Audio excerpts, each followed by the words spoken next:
the Menace. Menace is Sobriety. It was Easter 2018, and you know I was going through a bit of a spell of heavy drinking and whatnot, and I think there was a family argument in that, and it was a Friday at Easter, and I'd just gone fuck this, right? I got in the car, always head for the sea, which is weird. I love the sea. I find it really, really calming.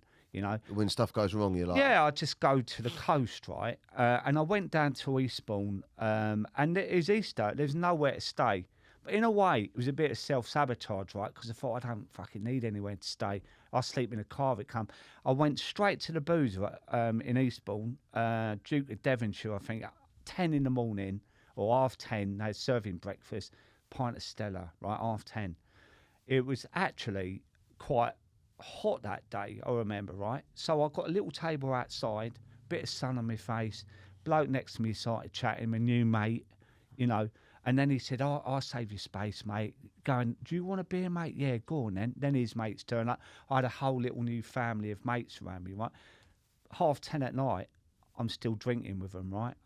I looked at my watch, thought, fuck it. I'm going to go to the co-op and get a bottle of vodka, right? I got that. I was probably 18 pints. Now to you, it's like, how can you drink 18 pints? I was a Stella as well. I'll be. I was, but I, you know, you think Tolerance I've been as well. drinking a litre of vodka a night for 10 years, right? So I thought it'd be really nice, sit on the beach and look at the waves and look at the stars, and it'd be really nice, right? Mate, I passed out on that bed. I could have been murdered. I could have been mugged a lot, right? And I woke up and all my face here was covered in blood. I obviously gone to get up and fallen over and hit my head on the fucking pebbles and whatever. I did that for 4 days, right? My phone went flat.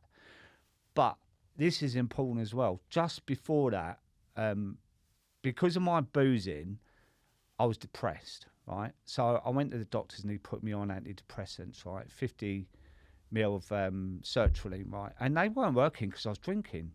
Nothing works, does it, like that, right? So I'd gone back a week before, and he didn't even ask me about my drinking. He said, right, we double your dose, then 100, right? So I was on that, so I was almost psychotic anyway. Plus, I was down there, and it was almost like, right, I'm on holiday. This is my little, like, reward for all that shit back there, right?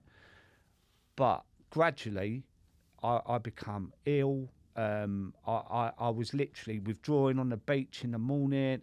But I thought, I'm going to the pier. That home's up at 9 o'clock. Go in there, right? Can I have a pint of Peroni, please? Minimum charge of £12 on your credit. Oh, I'll have 3 pints of Peroni then. And I would sit there drinking that. And I remember there's a guy with a hot dog stall there, and I've gone up and I went, like a zombie, and he's like, oh. Yeah, mate, like, didn't even want any money. Like, I was a mess, mate. And I remember after 4 days, I thought, I've got to get home. And I don't know how I did it. I drove home, walked into the house, and I thought it was my wife standing there. It's a cleaner. I'd nearly gone over to her and give her a hug. And I was absolutely fucked, right? Just after that, it wasn't enough, Dan. I still carried on, right? I had 2 or 3 days where I was studying to be a counsellor then as well, right? Well, weirdly, how are you going to do that on that? But I was doing a 3-year course, right? And I had an exam on the first day and I failed it, like literally. All the instructors were nodding like that, going, what are you doing? Like, I didn't even know what I was doing, right?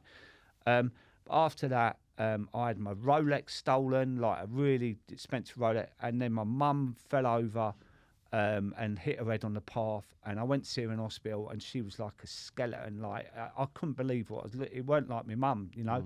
Shortly after that, she died. I was with her when she died. I was holding her hand. She died. We had to take her teeth out because they were hurting her. And when she died, she looked like the Scream Mask, you know, mouth open, eyes open. And it was a Sunday, and so they couldn't collect her. So I was just looking at her like, oh God. But there was some healing there because I held her hand and I said, Mum, you're the best mum I could ever have. And I tell you what, Dan, because she taught me all that stuff before, right? Fair enough, she could have done it differently. But I had to grow up really, really quickly when she left. So I was like really good at human skills, like looking after myself at a young age. And that's come on to help me out later on, right? Yeah. But you know, a funeral, I got absolutely paralytic, like. But then things changed just after in 2019. It was like an epiphany. You know, I knew that I had to fucking change. But sorry, man. Sorry to interrupt you. There's just so much there. So that year, I can relate to that year where everything just went wrong. I had one of them years, and the drinking got really, really, really out of hand. And then, just got, like the 4 days sleeping on the beach and fucking waking up and getting pissed and everything like that. I mean, that's just fucking mental, mate. Like, and I just look at it and I think to myself, that's someone that's, with all due respect, trying to kill themselves. Yeah, I didn't care, mate. I didn't care. It was almost like I wanted to go out in glory. You know, like I remember a beautiful South track, Old Red Eyes is back. There was a bit in the video, right, and there's a glass, and there was him in the glass come in, like waving him into the glass, and it was like, this is how I'm going to go out, right? On my tombstone will be Glugsy loved a beer and that.